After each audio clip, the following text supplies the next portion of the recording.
கர்த்தருடைய பரிசுத்த நாமத்துக்கு மகிமை உண்டாகட்டும். Glory to the name of the Lord. நான் ஒரு பெந்தைக்கோஸ்து குடும்பத்திலே பிறந்து வளர்க்கப்பட்ட ஒரு மூன்றாவது மகனாக இருக்கிறேன். I was born in a Pentecostal family and I happened to be the third son in my family. நான் சிறு வயது முதலே வேதத்தை வாசிப்பதற்கும் ஞாயிறு பள்ளியிலே போய் வேத பாடங்களை கற்றுக்கொள்வதிலேயும் ஆர்வமுள்ளவனாக காணப்பட்டேன். Right from a young age, from my youth, I was so much eager and desirous to learn about the word of God, and I would frequently attend the services. என்னுடைய பெற்றோர்கள் உலக பிரகாரமாக என்னை நேசிப்பதிலும் மற்றும் ஆவிக்குரிய காரியங்களே அதிக வைராக்கியத்தோடு கூட வளர்ப்பதற்கும் மிகவும் ஜாக்கிரதையுள்ளவர்களாய் இருந்தார்கள். My parents really loved me so much and they were so jealous and eager that they would instill that type of jealousy for the Lord in me. ஒரு சிறிய குற்றமும் பாவமும் கற்றுக்கொள்ளக்கூடாது என்பதாக என்னுடைய பெற்றோருடைய குறிக்கோளாக இருந்தது. And my parents had that a strong inclination, a desire that not even a small sin should enter into my life. அதன்படியே அவர்கள் என்னை வளர்த்தார்கள். And exactly in the same way they brought me up. நான் பிறப்பதற்கு முன்பதாக என்னுடைய தாயார் ஒரு பொருத்தனை பண்ணியிருந்தார்கள். And before I was born, my mother had made a vow. என்னுடைய தாய்க்கு இரண்டாவது குழந்தை பிறந்தவுடனே இனி உங்களுக்கு குழந்தை பிறப்பதற்கு எந்த விதமான வாய்ப்பும் இல்லை என்று மருத்துவர்களால் கண்டறியப்பட்டார்கள். And before the first child was born, somebody told my mother that hereafter you don't have any chance to beget another child. ஆனால் அன்னாளை போல கர்த்தருடைய சமூகத்தில் அவளுடைய இருதயத்தை ஊற்றி ஜெபித்ததின் பலனாக நான் மூன்றாவது மகனாக அவளுக்கு பிறந்தேன். But like Hannah, she had poured out her heart in the presence of the Lord, and I was born the third child in my house. தேவனுடைய சமூகத்திலே அவர்கள் பண்ணினதான பொருத்தனையை கடைசி வரையும் பாதுகாத்துக் கொள்ளும்படியாக அவர்கள் மிகவும் ஜாக்கிரதையோடு கூட வளர்ப்பதிலே கவனமாய் இருந்தார்கள். And that vow she had made in the presence of the Lord, she was very careful to maintain that, and I was brought up in that same way before the presence of the Lord. நான் கடைசி பிறந்ததான ஒரு மகனாக இருந்த போதிலும் கூட என்னுடைய தாயாரோடு கூட 6 சகோதரிமார்கள் இருந்தார்கள்.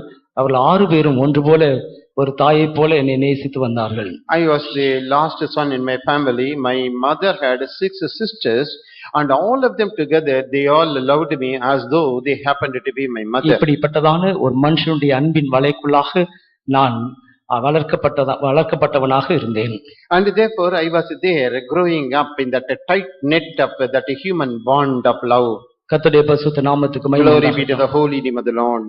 என்னுடைய பெற்றோர்கள் என்னை அதிகமாக நேசித்தாலும் கூட பலவிதமான தீமைகள், குற்றங்கள், பாவங்கள் காண்கிறதான வேளையிலே மிகவும் கண்டிப்பாக வளர்த்து வந்தார்கள். Even though my parents showered so much of affection and love to me, when they saw me these mistakes and the flaws in my life, some sins, they were very strict.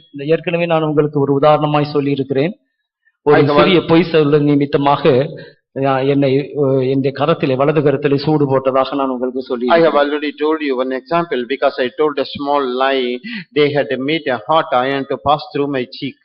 இப்படியாக ஒவ்வொரு குற்றங்களையும் காணும்போது தண்டித்து கண்டித்து கர்த்தருக்காக வளர்ப்பதிலே அவர்கள் வைராக்கியமுள்ளவர்களாக இருந்தார்கள். And therefore when these people one after the other, when they saw me growing up in the Lord, they saw some of these mistakes and faults I committed, they would immediately chasten me, punish me. ஞாயிறு பள்ளியிலேயும் சபையிலேயும் நான் படிக்கிறதான பள்ளியிலேயும் குடும்பத்திலேயும் கூட நான் ஒரு நல்ல மகனாக பெயர் பெற்று வளர்ந்தேன். So in the Sunday class, in the school where I was studying, and also in my home, I was growing up, I was being nurtured as a good boy. ஆனால் நான் உயர்நிலை பள்ளியிலே படிக்கும்படியாக என்னுடைய பெற்றோர்களை விட்டு நான் சிறிது தூரம் கடந்து சென்று படிக்க வேண்டியதா இருந்தவரினால் அந்த வாலிப நாட்களிலே பலவிதமான பாவங்களுக்கும் குற்றங்களுக்கும் தீமைகளுக்கும் நான் உள்ளானேன். But for my high school, I had to leave my home and go a little distance away from my place. And because of that environment, some of these sins entered into my life. கர்த்தரை குறித்தும் கர்த்தருடைய அன்பை குறித்தும் சிலுவையின் மரணத்தை குறித்தும் அறிந்திருந்தாலும் கூட நான் கர்த்தரை விட்டு தூரம் போகலானேன். Even though I knew about the Lord Jesus, about the cross, about the sacrifice he made, I went away from the Lord. என்னுடைய பெற்றோர்கள் வாசம் பண்ணுகிற இடத்திலிருந்து 5 கிலோமீட்டர் தூரம் நான் சைக்கிளிலே செல்வதுதான் வழக்கமாக இருந்தது. And it was my habit that I would go by cycle from my place to that school, which was away by 5 kilometers. ஒரு நாள் மாலை வேளையிலே நான் என்னுடைய சைக்கிளில் பிரயாணம் பண்ணி கொண்டிருந்த போது திடீரென்று ஒரு பெரிய சத்தத்தை கேட்டு என் இருதயம் அதிர ஆரம்பித்தது. And you mean one evening as I was traveling by cycle, I heard a sudden loud voice and I was shaken with fear. வாலிபனே, நீ இன்று மரித்தால் உன்னுடைய நித்தியத்தை நீ எங்கே கழிப்பாய்? And that voice said, "Oh young man, supposing you were to die today, where will you spend your eternity?" இந்த சத்தத்தை கேட்டு இது எங்கிருந்து வந்தது என்று சொல்லி நான் சுற்றும் பார்த்தேன். ஆனால் எனக்கு ஒன்றும் புலப்படவில்லை. I heard this voice. I turned about this side and that side, but there was nobody. I couldn't understand anything. அன்று எனக்கு 13 வயதாயிருந்தது. ஆனாலும் கூட இது தேவனுடைய சத்தம் என்பதை நான் உணர்ந்தேன். And that day I was a 13-year-old boy, but yet I could discern that it was the voice from the Lord. நான் சீக்கிரமாக வீட்டுக்கு ஓடி என் வீட்டின் கதவை அறையை பூட்டி நான் முழங்காலில் நின்று ஜெபிக்கலானேன். Then I began to run to my house. I entered into my room. I bolted the door. I was there on my knees and I began to pray. எனக்கு ஞாபகம் வந்ததான எல்லா பாவங்களையும் குற்றங்களையும் குறைகளையும் கர்த்தருடைய சமூகத்திலே அறிக்கையிட்டு நான் கண்ணீர் விட்டு தேவனுடைய சமூகத்திலே அழுக ஆரம்பித்தேன். Then I confessed all my sins, transgressions, all my faults in the presence of the Lord. I shed tears and I began to pray. அன்றைக்கு கர்த்தராகிய இயேசு கிறிஸ்து என்னுடைய பாவங்களை எல்லாம் ரட்சித்தார். என்னுடைய பாவங்களிலிருந்து என்னை ரட்சித்தார். And that day the Lord Jesus Christ saved me from all my sins. என்னை எல்லா அடிமைத்தனத்திலிருந்து விடுதலையாக்கினார். And he delivered me from all darkness. ஒரு பெரிய பாவ மன்னிப்பின் சந்தோஷத்தையும் நிச்சயத்தையும் நான் பெற்றுக்கொண்டேன். And that day I received a great assurance and a confidence of joy and salvation. கர்த்தருக்காக ஜீவிக்க வேண்டும் என்கிறதான தீர்மானத்தோடு கூட நான் வளர்ந்தேன். And immediately that determination that I must live for the Lord entered into me. நாட்கள் சென்றது. ஏற்ற சமயம் வந்தபோது ஞான ஸ்நானத்தை பெற்றுக்கொண்டேன். And the days passed by, the right time came, I took water baptism. ஞான ஸ்நானத்தை பெறுவதற்கு முன்பதாக நான் பரிசுத்த ஆவியின் அபிஷேகத்தையும் தீர்க்கதரிசன வரத்தையும் தெய்வீக சுகமளிக்கும் வரத்தையும் கூட கர்த்தர் எனக்கு தந்தார். And before I was baptized in water, the Lord gave me the anointing of the Holy Spirit with that gift of prophecy and also the gift of healing. என்னுடைய தாயார் வியாதியஸ்தர்களுக்காக ஜெபித்து விடுதலை வாங்கி கொடுப்பதற்காக வியாதியஸ்தர்களுக்கு ஜெபிக்க போகும்போது நானும் கூட செல்வதுண்டு. And my mother, when she would go out to pray for the sick people, she would take me along to pray for them. அந்த சமயங்களெல்லாம் கர்த்தர் ஒரு பெரிய கிரியை செய்வதை நாங்கள் கண்டோம். And we saw explicitly that the Lord was doing marvelous works in those occasions. இப்படியாய் கர்த்தருடைய அன்பை உணர்ந்தாலும் அன்பை ருசித்தாலும் கூட கர்த்தருடைய அன்புக்கு நான் தூரமாகவே தொடர்ந்து ஜீவித்துக் கொண்டே இருந்தேன். In this way I tasted actually the love of the Lord, but in reality I would say that I went far away from the love of the Lord. கடமைக்காக கர்த்தருடைய ஆலயத்துக்கு வருவதும் கடமைக்காக ஞாயிறு பள்ளி ஆசிரியராயிருப்பதும் இப்படியாக நான் செய்து கொண்டிருந்தாலும் கூட என் இதயத்தில் ஏதோ ஒன்று குறைவுபட்டு காண்பதை நான் அறிந்தேன். And just for duty's sake, habitually I come to the church to worship the Lord and I would be a teacher in the Sunday class, but yet I felt some type of vacuum in my heart. என்னுடைய பெற்றோர்கள் அடிக்கடி என்னை ஞாபகப்படுத்துவதுண்டு, நீ கர்த்தருக்குரியவன், கர்த்தருக்காக நீ சேவை செய்யும்படியாய் நாங்கள் உன்னை பொருத்தனை செய்திருக்கிறோம், அதை மறந்து விடாதே என்று சொல்லுவதை நான் அடிக்கடி கேட்பேன். And my parents would often remind me that I was always upon me that I was separated for the Lord's work and I should not forget it. அவர்கள் சொல்லும்போது எனக்கு பயம் உண்டாகும். ஆனால் சிறிது நேரம் கழித்து சரி, கர்த்தர் நம்மை அழைத்தால் தானே நாம் ஊழியத்துக்கு செல்ல முடியும், இவர்கள் பொருத்தனை பண்ணினால் அதற்காக நான் போய்விட முடியுமா என்று நான் என் ஜீவியத்தில் அசட்டையோடு கூட ஜீவித்த காலம். And when my parents would tell me about this type of vow I had upon me because of them, I would think only when the Lord calls me I have to go for the ministry. Now not because of them, but I have to receive the call. ஆனாலும் கர்த்தருக்காக வைராக்கியமாய் ஜீவிக்க வேண்டும் என்கிறதான ஒரு வாஞ்சை இருந்தது. பரிசுத்தத்தின் மேல் ஒரு வாஞ்சை இருந்தது. ஜீவியம் செய்ய வேண்டும் என்கிறதான ஒரு வாஞ்சை இருந்தது. அதோடு கூட நான் கர்த்தருடைய சமூகத்திலே ஒரு அக்கினி அபிஷேகத்தை பெற்று என் ஆவிக்குரிய ஜீவியத்திலே முன்னேற ஆரம்பித்தேன். And at the same time I had that great desire and a longing that I must lead a holy life, a victorious life, and I wanted to receive a fiery anointing from the Lord and live for the Lord. அதற்குள்ளதாக நான் என்னுடைய உயர்நிலை பள்ளியை முடித்து என்னுடைய கல்லூரி வாழ்க்கையை தொடங்க ஆரம்பித்தது. And in the meanwhile I finished my high school studies and then I entered into the college. நான் கல்லூரிக்கு செல்லும் போதே நான் பயந்து கொண்டுதான் சென்றேன். எப்படி இந்த வாலிப நாட்கள்ல கல்லூரியில ஒரு ஜீவியம் செய்ய முடியும் என்கிறதான ஒரு கேள்வியோடு கூட நான் அதற்குள்ளே பிரவேசித்தேன். As I was entering into that college campus, I had a fear. How can I lead a victorious life? With that question in my mind, I was progressing there. ஆனாலும் கூட கர்த்தர் எனக்கு துணையாயிருந்தார். அவர் அவிடத்தில் ஒப்புவித்ததை அவர் அந்நாள் வரையும் காக்க வல்லவராய் இருந்தபடினால் நான் கர்த்தரை நன்றியோடு கூட ஸ்தோத்திரிக்கிறேன். But yet the Lord was my helper, and what I had committed to the Lord was able to keep it till this day. Therefore I thank and praise God with a என்னுடைய grateful heart. கல்லூரி வாழ்க்கை என்னுடைய ஜெய் ஜீவியத்துக்கு எந்த விதத்திலேயும் அது தடையாக காணப்படாதபடி கர்த்தரனை அந்த ஜீவியத்தை நீ பாதுகாத்தார். And the Lord preserved my life so that my college days would in no way be an obstacle or a hindrance for my victorious life. கர்த்தருடைய பரிசுத்த நாமத்துக்கு மகிமை உண்டாகட்டும். Glory to the holy name of the Lord. ஒரு முறை நான் என்னுடைய தேர்வுக்காக semester தேர்வுக்காக படித்துக் கொண்டிருந்ததான சந்தர்ப்பத்திலே கர்த்தராகிய இயேசு என்னோடு கூட பேச ஆரம்பித்தார். One time as I was preparing for my semester exam, the Lord Jesus began to speak to me.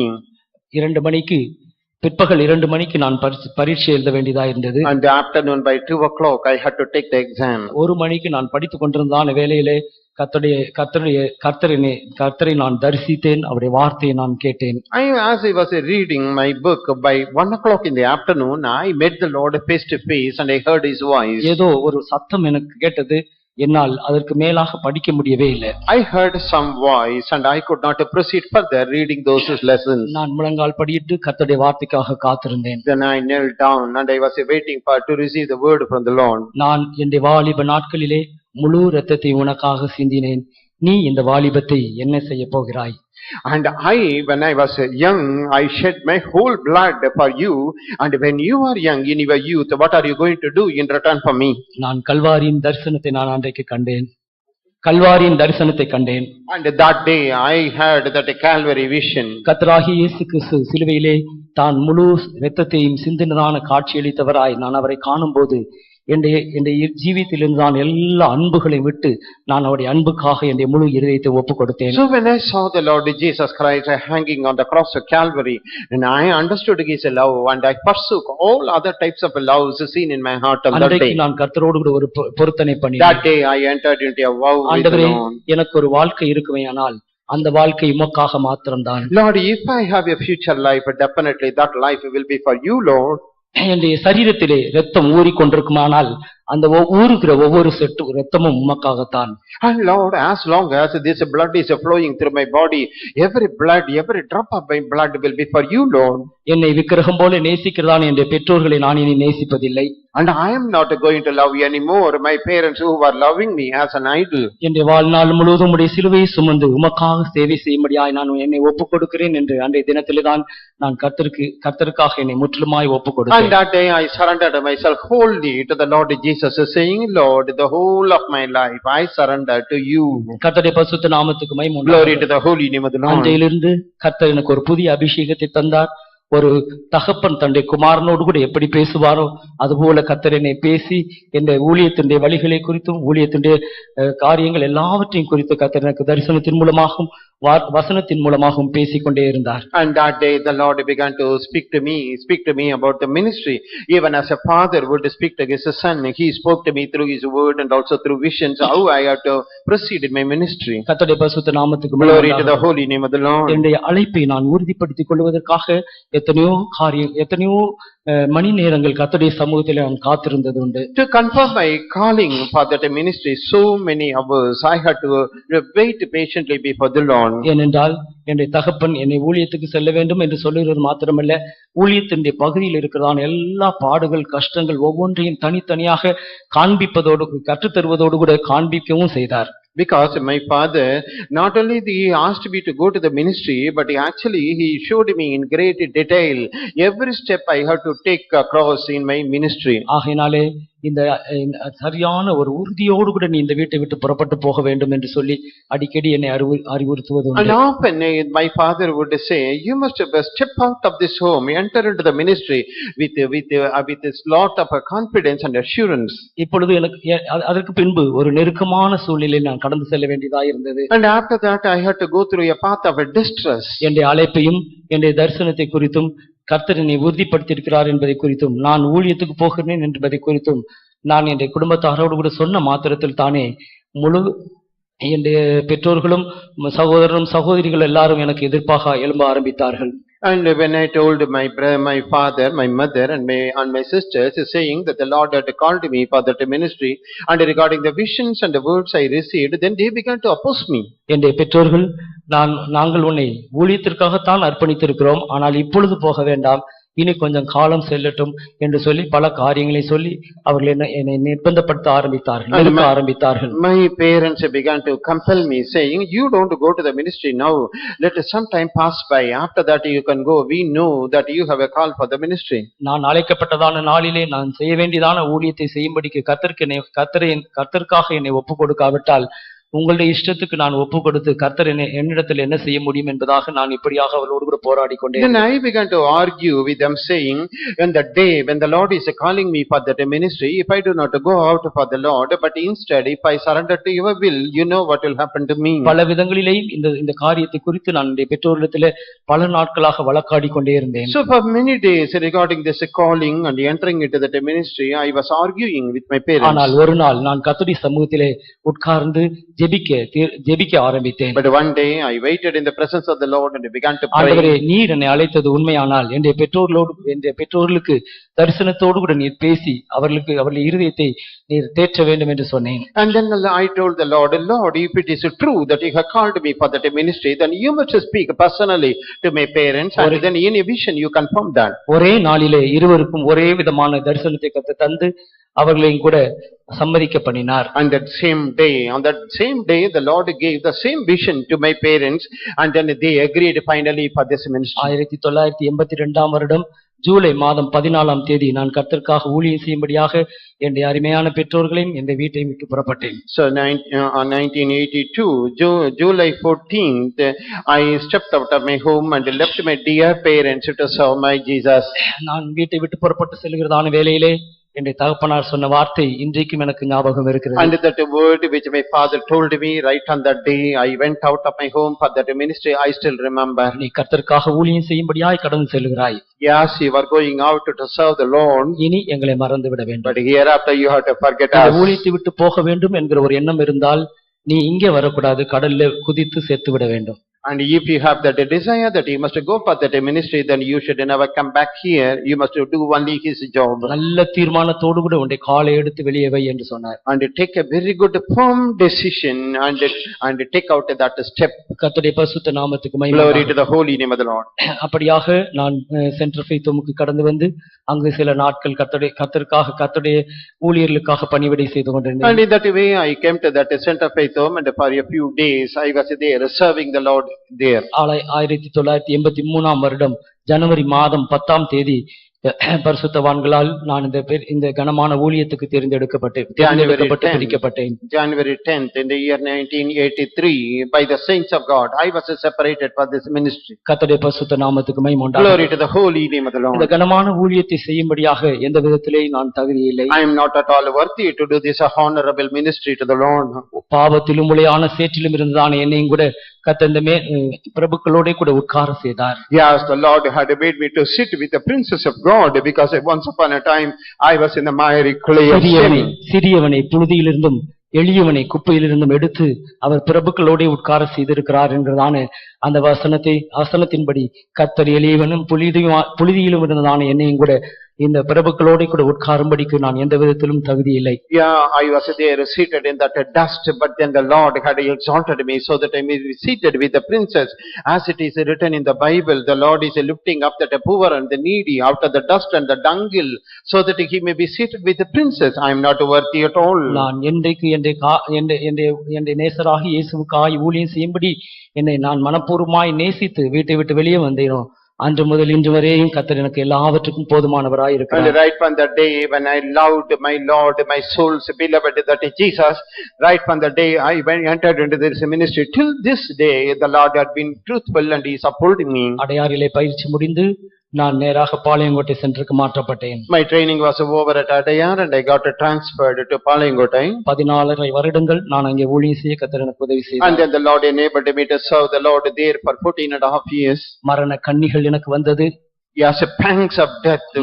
மனுஷரினை விழுங்கி விடுவது போல பலவிதமான ஆயுதங்களோடு கூட எழும்பி நின்றதான அநேக சந்தர்ப்பங்கள் உண்டு. There were many times where the other enemies would stand up against me with the cruel weapons to destroy me. பலவிதமான வியாதிகளின் மத்தியிலே மரண தருவாயாயிருந்தேன். I was there in the sick bed because of some serious sicknesses. எல்லா விதங்களிலேயும் கர்த்தர் எனக்கு போதுமான பரிகாரியாயிருந்து தேற்றரவாளனாயிருந்து பாதுகாவலனாயிருந்து என்னை பாதுகாத்தார். But the Lord was my keeper, he was my healer and he protected me. பல சமயங்களிலேயும் ஆகாரம் இல்லாமல் பசியோடு பட்டினியோடு கூட இருக்க வேண்டியதாய் நேர்ந்தது. And in my ministry there were many days when I did not have food at all. I was suffering hunger. அந்த வேளைகளில் எல்லாம் அவருடைய வார்த்தையே எங்களுக்கு ஆகாரமாய் இருந்தது. But in those times and seasons his word was our food. பல சந்தர்ப்பங்களிலேயும் பல mile கணக்காக நடந்து ஊழியம் செய்ய வேண்டியதா இருந்தது. அந்த வேளைகளில் எல்லாம் கர்த்தர் எங்களுடைய கால்களை பலப்படுத்தி மானின் கால்களை போல மாற்றினார். Many times we had to go by foot to different places, but yet the Lord strengthened our feet as the hinds feet to travel those distances. Palayamkottai சென்டரிலே நான் 9.5 வருடங்கள் லோக்கல்லையும் 5 வருடங்கள் நான் சென்டர்லையும் காணப்பட்டேன். So in the Palangote center for 9.5 years I was there in the center faith home, and the rest of the 5 years in the local faith homes for 9.5 years, and then for 5 years in the center faith home. அங்கிருந்து நான் நாசரேத் சென்டருக்கு மாற்றப்பட்டேன். And from there I got transferred to Nazareth சென்டர்ல பலவிதமான நெருக்கங்கள், கஷ்டங்கள், உபத்திரவங்கள், பாடுகள், இல்லாமைகள் எல்லாவற்றின் மத்தியிலே என் நேசராகிய இயேசுவின் மேல் மாத்திரம் நான் சார்ந்து கொண்டு நான் கடந்து செல்ல கர்த்தர் எனக்கு உதவி செய்தார். And in that Nazareth center I had to go through much tribulation, affliction, persecution and different types of problems, but then my soul's beloved Lord Jesus upheld me. 4.5 வருடங்கள் நான் அங்கே உதவி ஊழியம் செய்யும்படியாக நியமிக்கப்பட்டிருந்தேன். And I was appointed there to be that assistant pastor for 4.5 years in that center. அந்த வருடங்களில் பலவிதமான நெருக்கங்கள் என்னுடைய ஊழியத்துக்கு விரோதமாக, என்னுடைய ஜீவனுக்கு விரோதமாக, என்னுடைய ஜீவியத்துக்கு விரோதமாக பல கஷ்டங்கள் எழும்பினது. எல்லாவற்றின் மத்தியிலேயும் என்னுடைய நேசர் எனக்கு உறுதுணையாய் இருந்தார். Against me, against my health, against my safety and ministry, so much of opposition and other enmities stood up, but my soul's beloved Jesus really helped me. எத்தனையோ சந்தர்ப்பங்களிலே நான் ஒரு உதவி ஊழியக்காரனா இருந்தாலும் கூட ஒரு ஜெபம் கூட நடத்த முடியாதபடிக்கு, ஒரு பிரசங்கம் கூட இல்லாதபடிக்கு எத்தனையோ சந்தர்ப்பங்களில் நான் அமைதியாய் ஒரு கர்த்தருடைய வீட்டில் ஒரு தூணை போல் நின்று கொண்டிருந்தேன். I was there as an assistant pastor, but yet there were many days, many times when I could not hold or conduct even a simple prayer in the church. I was there standing silently like a pillar. அந்த நிலவரங்கள் எல்லாம் என்னை உருவாக்குகிற ஒரு காலங்கள் என்பதை எடுத்துக்கொண்டு நான் கர்த்தருடைய சமூகத்திலே சந்தோஷத்தோடு கூட ஊழியம் செய்தேன். But in those days also I was serving the Lord with a gladness of heart, because I understood that these were the years, the formative years. அங்கிருந்து நான் திருச்சிக்கு மாற்றப்பட்டேன். From there I got transferred to Trichy. திருச்சியிலேயும் கூட அநேக சந்தர்ப்பங்களிலே கர்த்தரை மாத்திரம் சார்ந்து கொண்டு அங்கே செய்ய வேண்டியதான எல்லா ஊழியங்களையும் கர்த்தருக்கும் பரிசுத்தவான்களுக்கும் உண்மையாய் நான் ஜீவித்தேன். And in Trichy center also I leaned only upon Jesus, and I was serving both the Lord and the servants of God there with a sincere heart. உங்களுக்கு தெரிந்திருக்கிறபடி 2004 ஆண்டு செப்டம்பர் மாதம் நான் இங்கே ஊழியம் செய்யும்படியாக கடந்து வந்தேன். As you all know, in the year 2004, in the month of September, I got transferred to this place to serve the Lord among you. இந்த இடத்துல வருவதற்கு முன்பதாகவே கோயம்புத்தூருக்கு போறீங்க. கோயம்புத்தூர் பயங்கரமான இடம். அங்க இருக்கிற ஜனங்கள் எல்லாம் பயங்கரவாதிகள், பயங்கரமான ஜனங்கள் என்றெல்லாம் நான் கேள்விப்பட்டு பயத்தோடு நடுக்கத்தோடு கூட வந்தேன். And before I got transferred to this Coimbatore center, I was terrified because the people told me, don't go there because there are fearful people there inside the church. So with that fear only I came to this center. நாங்கள் அடையாறுல பயிற்சியகத்தில் இருக்கும் போதே எங்களுக்கு சொல்லுவார்கள், transfer ஆனாலும் பரவாயில்ல, நாசிரியத்துக்கு போனாலும் பரவாயில்ல, மூணாருக்கு போனாலும் பரவாயில்ல, ஆனா கோயம்புத்தூருக்கு மாத்திரம் போயிடாதீங்க, அங்க மிகவும் கஷ்டமான ஊழியம். And when we were having that training at Adayar, people would tell us, see, you can go to Nazareth or Munnar, but not to Coimbatore. It is something terrible. நாங்கள் அந்த ட்ரைனிங்ல இருக்கும்போதே கூடி ஜெபம் பண்ணுவோம், ஆண்டவரே எங்களை கோயம்புத்தூருக்கு மட்டும் மாத்திராதீங்க ஆண்டவரே ஜெபம் பண்ணது உண்டு. So during that training period I would be praying, Lord, you take me anywhere but not to this Coimbatore. கர்த்தருடைய பரிசுத்த நாமத்துக்கு மகிமை. Glory to the holy name of the Lord. வந்ததான சந்தர்ப்பத்திலையும் கூட பலராலும் நான் கேள்விப்பட்டேன், இன்ன நாளோட நீங்க ஜாக்கிரதையா பழக வேணும், இல்லைன்னா உங்களுடைய கவுத்தி போட்டுருவாங்கன்னு.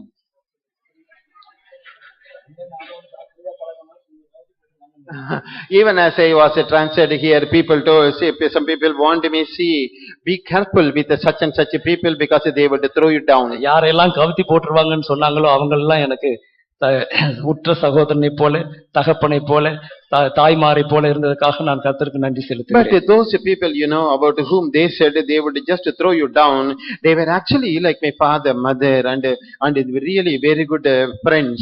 கடந்த 6.5 வருடங்களாக உங்களோடு கூட இருந்து உங்களுடைய மத்தியிலே ஊழியம் செய்யும்படிக்கு கர்த்தர் எனக்கு தந்ததான நல்ல தருணத்துக்காக நான் நன்றியோடு கூட So over the past many years, the Lord had helped, gave me very good opportunity to serve the Lord among you. For that I am really thank and praise God. நான் ஊழியம் செய்த எல்லா இடங்களை பார்க்கிலும் இந்த கோயம்புத்தூர்ல கர்த்தர் எனக்கு தந்ததான இந்த ஊழியம் பொற்காலம் என்று நான் சொல்ல முடியும். Among all the ministries that the Lord gave to me so far, this ministry, this period of ministry in this Coimbatore happens to be the golden period in my life. இங்க இருக்கிறதான எல்லா சகோதர சகோதரிமார்களும் என்னை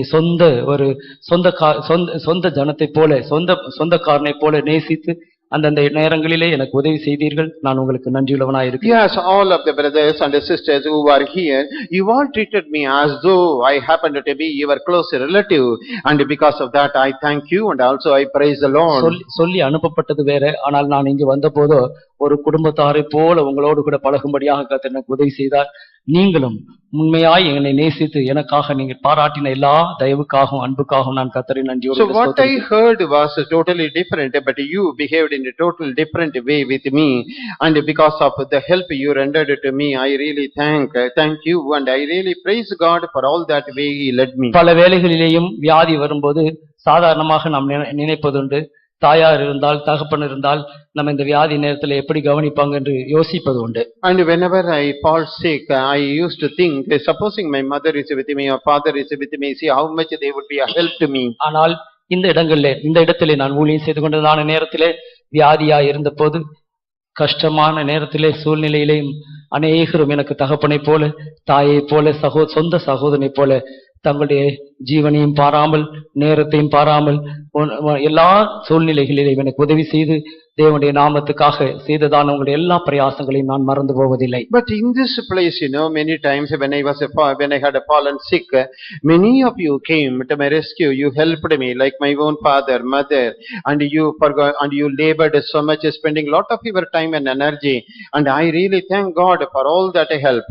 ஊழியத்தின் பகுதியிலும் சரீர பிரகாரமான எல்லா நிலவங்களிலேயும் நீங்கள் எல்லாரும் எனக்கு உதவியாய் இருந்தீர்கள் என்பதை நான் மனப்பூர்வமாய் அறிவிக்கிறேன். And wholeheartedly I would like to tell you now that on my ministry and also personally speaking, you were all of a help to me. உங்கள் மத்தியிலேயும் கூட என்னுடைய ஊழியத்தை செய்யும்படியாக கர்த்தர் மட்டுமா எனக்கு உதவி செய்தார். And to serve the Lord among you also till this day the Lord had helped me. ஆனால் ஒருவேளை என்னுடைய வார்த்தையின் மூலமாய், என்னுடைய நடக்கையின் மூலமாய், என்னுடைய கிரியையின் மூலமாய் யாருக்காவது துக்கமோ வேதனையோ அல்லது கசப்போ வைராக்கியமோ இருந்தால் தயவு செய்து இயேசுவின் நாமத்தில் மன்னிக்கும்படியாய் நான் உங்கள் ஒவ்வொருவரையும் கேட்டுக்கொள்கிறேன். But if any of you are offended because of my word or behavior or by my action, now in the name of the Lord I very much request you to forgive me for that. உங்கள் ஒருவர் பேரிலாவது எனக்கு கசப்போ வைராக்கியமோ ஒன்றும் இல்லை என்பதை கர்த்தருடைய சமூகத்துக்கு முன்பாக நான் அறிக்கையிடுகிறேன். And in the presence of the Lord I would like to confess that I do not have any bitterness or emulation or any hatred towards any of you. இப்பொழுதும் தேவ சித்தத்தின்படியே நான் மறுபடியுமாய் 14 வருடங்களுக்கு பின்பு அதே பாளையங்கோட்டைக்கு ஊழியம் செய்யும்படியாய் கடந்து செல்கிறேன். And now according to the will of the Lord, again after a gap of 14 years I have been transferred to Nazareth Center to serve the Lord. Palayamkottai Center to serve the Lord, sorry. 14 வருடங்களுக்கு பின்பு மறுபடியுமாய் நான் ஊழியம் செய்த அதே இடத்துக்கு கர்த்தர் என்னை அனுப்புகிறார். So after a gap of 14 years the Lord is sending me back to the place where I was once upon a time serving Him. இன்னும் அந்த இடத்துல நான் செய்ய வேண்டிய ஊழியமானது நிறைவேறாதபடினால் தான் மறுபடியுமாய் கர்த்தர் அங்கே அனுப்புகிறார் என்று நான் தேவ சித்தத்துக்கு ஒப்பு கொடுத்திருக்கிறேன். I surrendered myself to the will of God because I feel that the will of God concerning me in that place has not been so far fulfilled. ஒருவேளை அந்த இடத்துல தான் என்னுடைய ஊழியம் முடிய போகிறதோ அதுவும் தெரியாது. Perhaps my ministry will come to an end probably in that place, I don't know. ஆனாலும் மரணமானாலும் கர்த்தருக்காக தொடர்ந்து என்னுடைய ஊழியத்தை செய்ய நான் என்னை ஒப்புக் கொடுக்கிறேன். Now I surrender so that whether it is by life or by death, I may serve the Lord Jesus. கர்த்தருடைய பரிசுத்த நாமத்துக்கு மகிமை Glory உண்டாவதாக. to the holy name of the Lord. கர்த்தருக்கு சித்தமானால் வருகிற ஞாயிற்றுக்கிழமை மாலை நான் இங்கிருந்து புறப்பட்டு போவேன். If it is the will of God, in the coming Sunday afternoon, I will leave this place. தொடர்ந்து என்னுடைய ஊழியத்துக்காக ஜெபிக்கும்படியாக நான் உங்களை அன்போடு கூட I கேட்டுக்கொள்கிறேன். very much request you with all love that you may continue to pray for me and for my ministry. கர்த்தருடைய பரிசுத்த நாமத்துக்கு மகிமை உண்டாவதாக. Glory to the holy name of the Lord.